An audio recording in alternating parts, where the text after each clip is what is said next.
Գյորջյան Կասկադ 60 ամիս փուլային վճարում բազմաթիվ առավելություններ։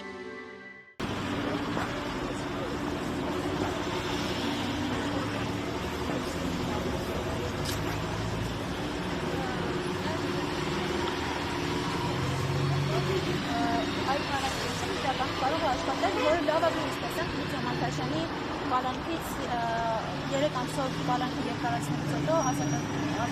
ազատություն վերադառնալուց հետո։ Հանրային ճնշումը աշխատում է, հանրային ճնշումը գործում է, եւ մենք մեր թիմով անելու ենք ամեն բան, որպեսզի այդ ճնշումը նաեւ այս տեղում աշխատի։ Նախորդ անգամ, երբ դարձյալ կալանավորվել էին Արեգ Սամսոնյանն ու Վազգեն Սաղաթելյանը, էլի եկել էիք Միացյալ Նահանգների դեսպանության մոտ, այդ ժամանակ ինչ արձագանք է եղել եւ այսօր ինչ եք ակնկալում։ Նախորդ անգամ որևէ արձագանք չենք ստացել։ Ասեմ, որ մենք այսօր այստեղ ենք, որպեսզի քաղաքանդարկյալ Արեգ Սամսոնյանի կնոջ Լուսինե Առաքելյանի ուղերձը հասցնենք ԱՄՆ դեսպանին, որը մի քանի օր առաջ տեսանյութի միջոցով ուղերձ է հղել ԱՄՆ դեսպանին եւ մի քանի օր անց որևէ արձագանք չկա։ Մեր խնդիրն է այսօր, որ այդ ուղերձը արձեռն փոխանցենք ԱՄՆ դեսպանին, որ վաղը մյուսները չկարողանան ասել, որ պարզապես մենք տեղեկացված չենք։ Նաև ուղերձի հետ մեկտեղ մենք ներկայացնելու ենք անտիֆեյքի խմբագրության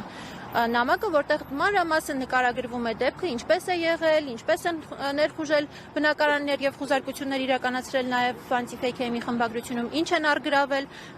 փաստական տվյալները մենք կփոխանցենք իրենց եւ արդեն իրենց է մնում որոշել արձագանքում են թե չեն արձագանքում։ Ձեր թույլտվությամբ հիմա մենք ակցիան մեկնարկենք եւ հետո կպատասխանենք ԶԼՄ-ների հարցերին։ Շնորհակալություն։